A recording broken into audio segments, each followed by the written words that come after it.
Hi, everybody. Hello, I am Scott Ferguson, and I'm going to read to you again today. Archie, the Australian Shepherd, is here at my feet. I know you'd love to see him. Maybe he will make an appearance.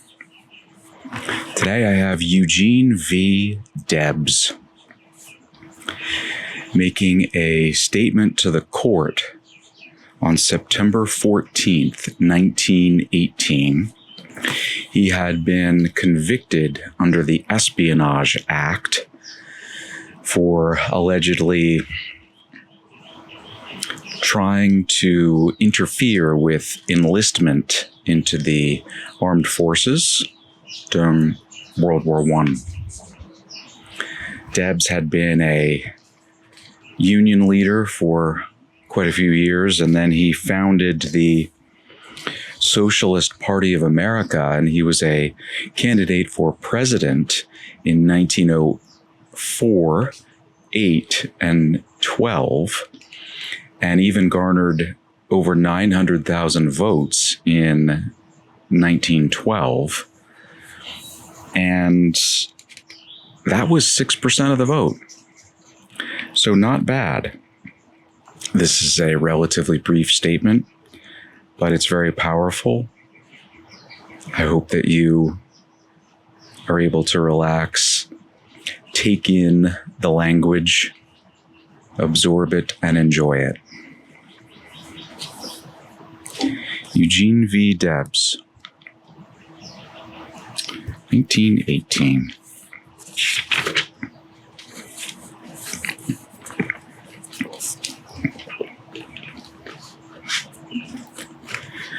Your Honor, years ago I recognized my kinship with all living beings, and I made up my mind that I was not one bit better than the meanest on earth.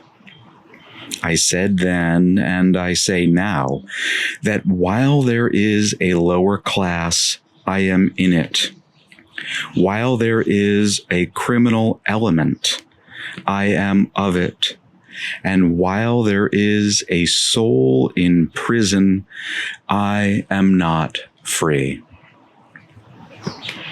I listened to all that was said in this court in support and justification of this prosecution, but my mind remains unchanged.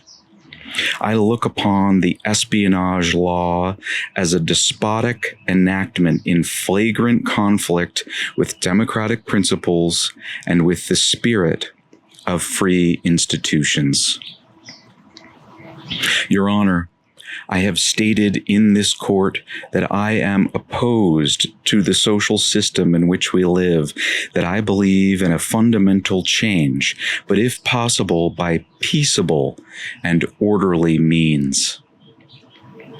Standing here this morning, I recall my boyhood. At 14, I went to work in a railroad shop. At 16, I was firing a freight engine on a railroad. I remember all the hardships and privations of that earlier day. And from that time until now, my heart has been with the working class. I could have been in Congress long ago. I have preferred to go to prison. I am thinking this morning of the men in the mills and factories, of the men in the mines and on the railroads.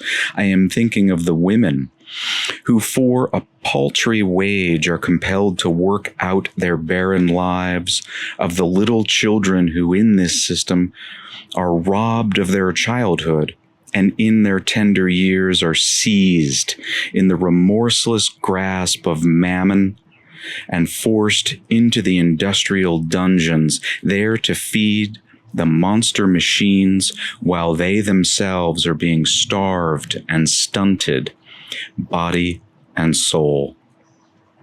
I see them dwarfed and diseased and their little lives broken and blasted, because in this high noon of our 20th century Christian civilization, money is still so much more important than the flesh and blood of childhood. In very truth, gold is God today and rules with pitiless sway in the affairs of men. In this country, the most favored beneath the bending skies, we have vast areas of the richest and most fertile soil, material resources in inexhaustible abundance, the most marvelous productive machinery on earth, and millions of eager workers ready to apply their labor to that machinery to produce in abundance for every man, woman, and child. And if there are still vast numbers of our people who are the victims of poverty and whose lives are an unceasing struggle all the way from youth to old age, until at last death comes to their rescue and stills their aching hearts and lulls these hapless victims to a dreamless sleep. It is not the fault of the Almighty.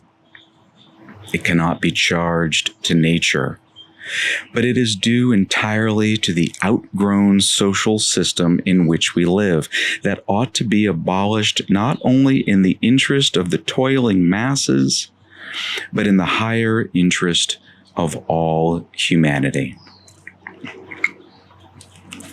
I believe, Your Honor, in common with all socialists, that this nation ought to own and control its own industries.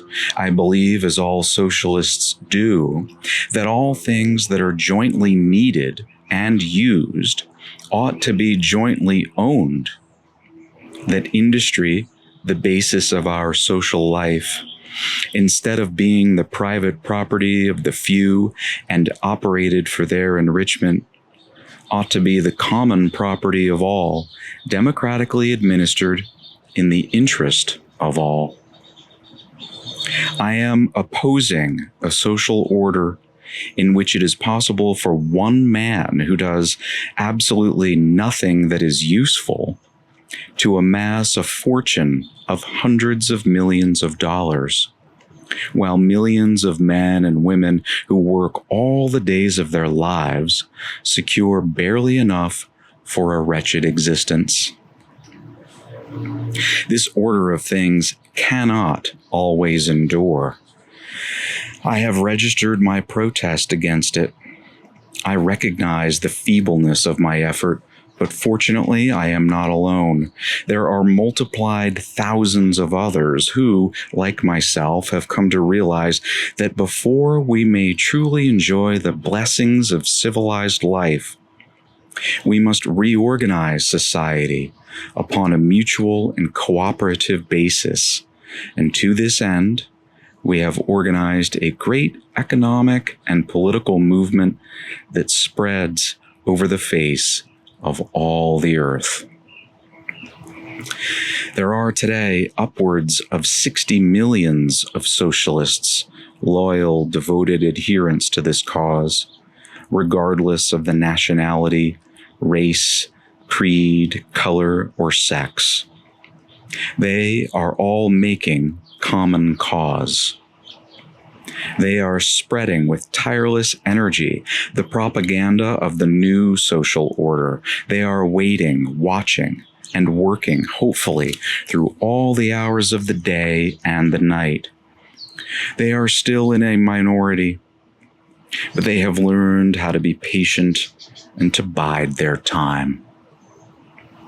They feel, they know indeed, that the time is coming, in spite of all opposition, all persecution, when this emancipating gospel will spread among all the peoples, and when this minority will become the triumphant majority, and, sweeping into power, inaugurate the greatest social and economic change in history.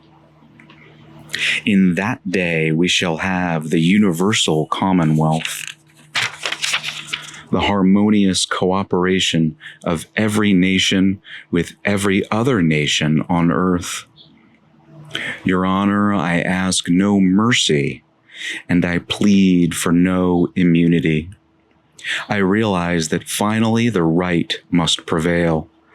I never so clearly comprehended as now the great struggle between the powers of greed and exploitation on the one hand, and upon the other the rising hosts of industrial freedom and social justice.